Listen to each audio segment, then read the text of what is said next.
least you got it. At least I asked.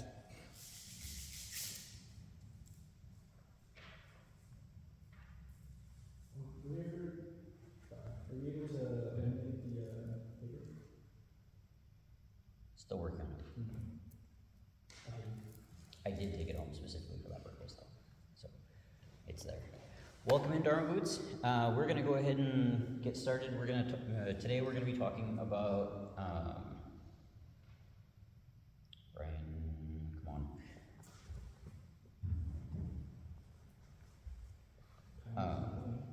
The mind of loving kindness, and specifically, this is the Buddha's teaching on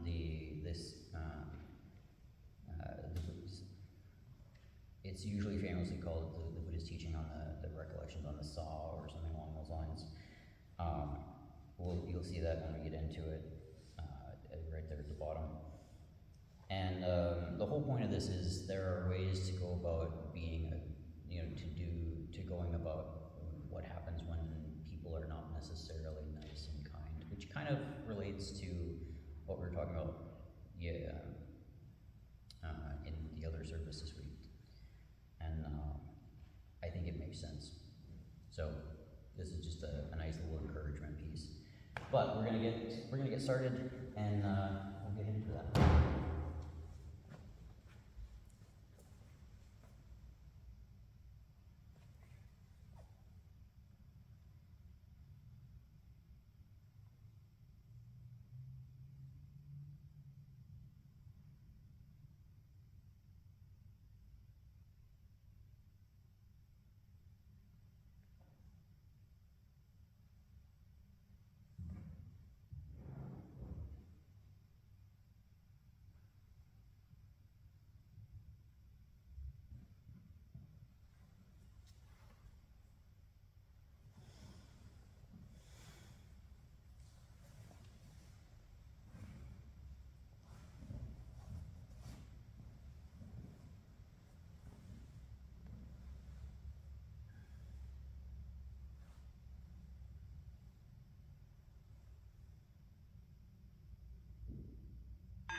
Do feel free to simply wait until the end of the service and then meditate as you see fit. Alright.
It didn't work. So what we'll be going over is kind of like, I want to say it's a nice little tangent on loving kindness, more than loving kindness itself. Again, this is the simile of the saw, or the Buddha's discourse on the recollection of the saw, or something along those lines, depending on who's doing the translating. And we're going to read through it and kind of try and see where it might fit within our context as Dharmagutes. It might not fit, it might, but we'll see. So, monks, there are these 5 courses of speech that others may use when they address you. Their speech may be timely or untimely, true or untrue, gentle or harsh, connected with good or with harm, spoken with a mind of loving kindness or in a mood of hate. When others address you, their speech may be timely or untimely. When others address you, their speech may be true or untrue. When others address you, their speech may be gentle or harsh. When others address you, their speech may be connected with good or connected with harm. When others address you, their speech may be spoken with a mind of loving kindness or in a mood of hate. Herein, monks, you should train thus. Our minds will remain unaffected. We shall utter no bitter words. We shall abide compassionate for their welfare, with a mind of loving kindness, never in a mood of hate. We shall abide pervading that person with a mind imbued with loving kindness, and starting with that person, we shall abide pervading the all-encompassing world with a mind imbued with loving kindness, abundant, exalted, immeasurable, without hostility, and without ill will. That is how you should train monks. Monks, even if a bandit were to sever you savagely limb by limb with a 2-handled saw, he who gave rise to a mind of hate towards them would not be carrying out my teaching. Herein, monks, you should train thus. Our minds will remain unaffected, and we shall utter no bitter words. We shall abide compassionate for their welfare, with a mind of loving kindness, never in a mood of hate. We shall abide pervading them with a mind imbued with loving kindness, and starting with them, we shall abide pervading the all-encompassing world with a mind imbued with loving kindness, abundant, exalted, immeasurable, without hostility, and without ill will. That is how you should train monks. Monks, if you keep this advice on the simile of the saw constantly in mind, do you see any course of speech, trivial or gross, that you could not endure? No, venerable sir. Therefore, monks, you should keep this advice on the simile of the saw constantly in mind. That will lead to your welfare and happiness for a long time. Now, obviously, this is going to be somewhat challenging for some. All right, that's more challenging for some than others. Mostly because who really is happy when someone just absolutely destroys them with words, right? Who's super happy when you get chewed out by the CO, right? Nobody. Who's super happy when First Sergeant is screaming down your neck? Pretty much nobody. So this is going to be a little bit more difficult for some than others, and I think the simile of the saw is really apt.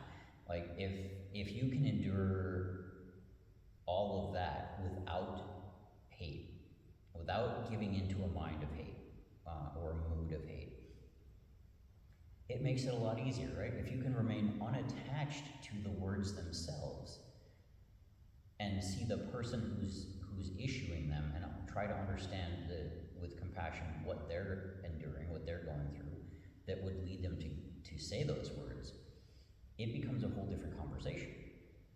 And that's, I think, where the Buddha is, it's difficult to do this, and he's not saying necessarily that it would be easy, but he is saying that it will lead to good results. It will lead to your welfare and to their welfare and happiness for a long time. Now, I've seen this a number of times working with people where they come in, engines going at full steam, verbally anyway, and they're just absolutely adamant that that whatever it is that they're saying, they are coming in with all of this is he? And maybe they're addressing me with with a mood of hate, with harsh speech, with untrue speech, with speech that is intended for my harm, right, intended to hurt me. This is where I have to kind of like look at it and say, okay, what's underlying this person's need to be angry right now? What's underlying this person's concept of, like, what's going on underneath that I can maybe have compassion for them and help them work through, so that we can kind of shift this. And I've seen that happen. I've seen people come into my office, and they will come in super harsh, and I will look at it, and no, I'm not saying I'm perfect at this, because clearly I'm not. I do my fair share of this as well, and I'm just as guilty as everybody else is, right? I'm never, ever going to claim perfection. But I will claim making the effort, even if I don't get it right. So when we have somebody who's just coming in and they're all guns ablaze and they're all firing at me and they're all trying to, they're throwing these harsh words at me, in those times where I have been able to kind of keep this teaching in mind and keep the concept of, okay, this person is clearly angry about something. It probably has nothing to do with me, most of the time. Right? Sometimes it is, right? Sometimes I'm just an idiot and I failed and I did something dumb. Totally okay, right? They want to correct me on that one? Fine. Totally okay. And that sometimes works too, right? Accepting that, okay, well, yeah, I was a bit of an idiot. It has this way of blunting all of the vitriol that they would be throwing at me, right? And I think that's what the Buddha is kind of getting at here, right? If you can endure that, if you can go through that and understand that it's not the words that they're saying, it's sometimes even not even what they're, like, how they're saying it. Sometimes it's important to look past that, to look to the person. And one of the more modern people that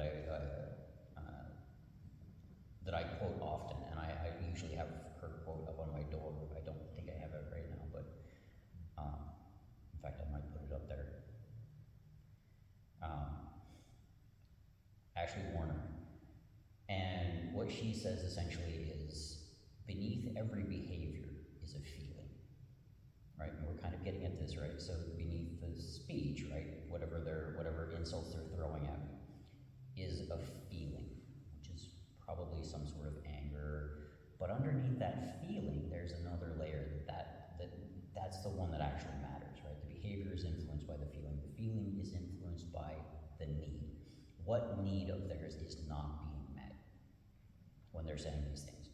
If I can look past the words and say, okay, I get it, you're acting out of your actions are coming out of a feeling, and that feeling is coming out of a place of need. So if I can kind of be very observant, be very aware, I can sometimes look at that and figure out what that need is, and then help them to address that in a very, very subtle way, and that kills off the argument. Really easy, right? So the other half of her quote is, when we address the need, rather than focusing on the behavior, we can start to address the cause rather than focusing on the symptoms. And I think that fits really well with the Buddha kind of often being thought of as kind of like working from a doctor kind of space, right? So that kind of, I think, helps us to kind of put things in perspective and to see that a lot of times when these guys are coming at us with whatever it might be, insults, harsh speech, rude speech, we can look past that and be like, okay, this is a human being who has needs that are not being met. Let's figure out what those are, and let's work on meeting them so that we can do better. Super relevant about leadership position too. Yeah, when leadership does it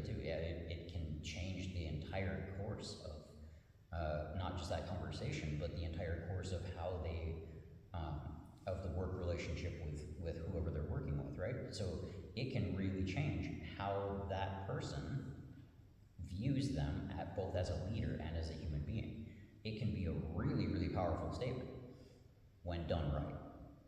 Like, we give our PLs or, our committee officers all this all crap, because, there's a reason that for it being so consistently the same issues every single time as leadership.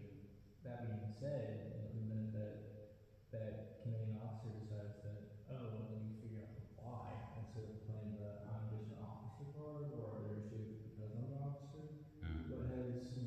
what's the stereotype and the reason that these other officers did I do better? And a lot of times it just comes down to getting to know your troops. Get to know as individuals, not just as a tool.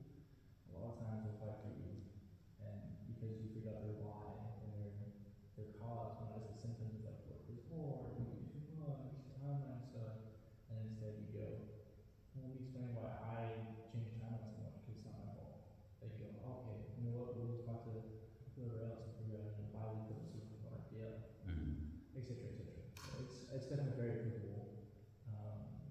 It's hard to apply, because it takes a lot of patience. Yes. And a lot of inner patience to fight with kindness, if you will. I won't say fight, but like pursue with kindness and try and chase that cause. And we're both caught up in that feud of, sour words being chosen instead of kind actions. It's kind of hard to sit back and go, we're both in the wrong. What's the correlation for this? Why are we fighting? Why are we taking not as nice? Addressing it with kindness rather than anger tends to work out a lot better. Because somebody comes at you with insults and you just go, how do you feel that way? And then you're going to sit down pretty fast. Because you're not fighting back and you're just hold up what they said. So yeah, I thought about it a lot.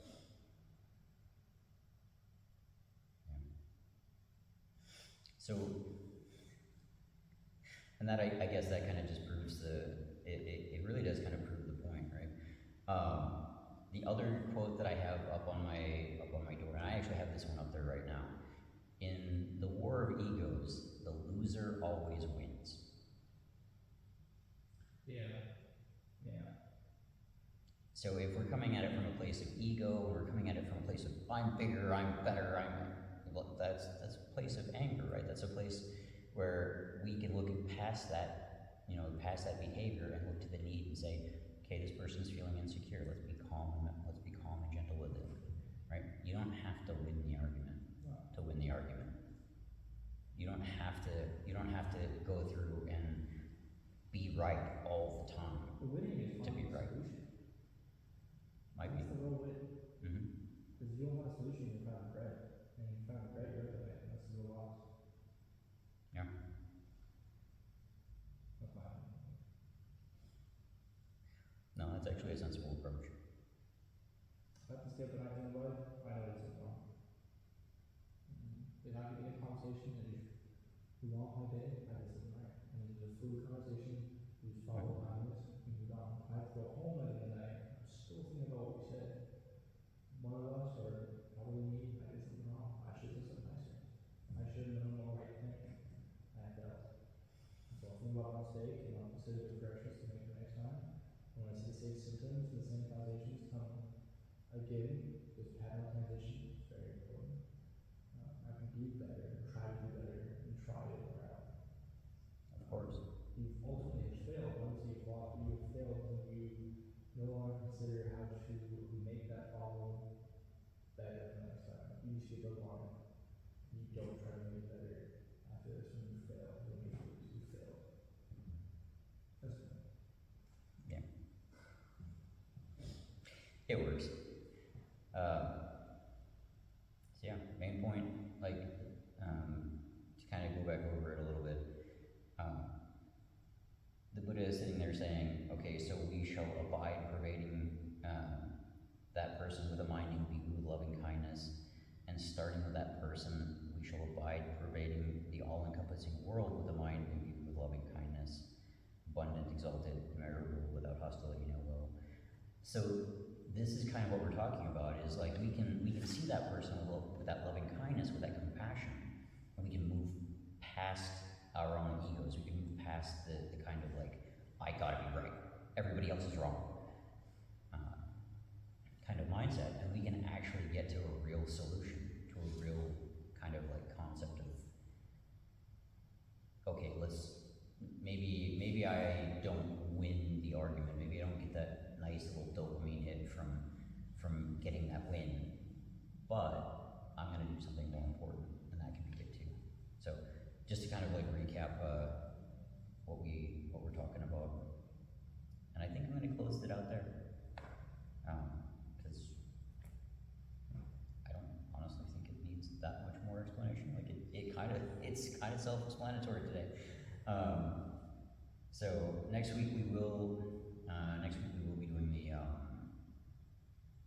the Vesak service, the Buddha's birth, enlightenment, and passing, and also just as before we do the closing chanting, I did want to put out a little admin note that I had almost forgotten about at the beginning. Usually at the beginning I would put out the admin notes, but we're gonna do it here. I have received a couple of requests to change up the time a little bit. Mostly this is a request from some of our personnel who would normally come, who, if we change the time to either after close of business, so like 17:30, or during lunch, it would work better and they could attend more regularly. So that might not be a bad idea for us to take a look at. I will leave it open in the comments. If you think that the lunchtime option would be better, we can do that. Or if you think we should just shift it maybe an hour, hour and a half, that can work too. So, alright, with that said, that's all the admin notes, that's the Dharma talk. All we have left is the chanting and 3 vows, and then we'll get out of here. So.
we'll see you guys next time.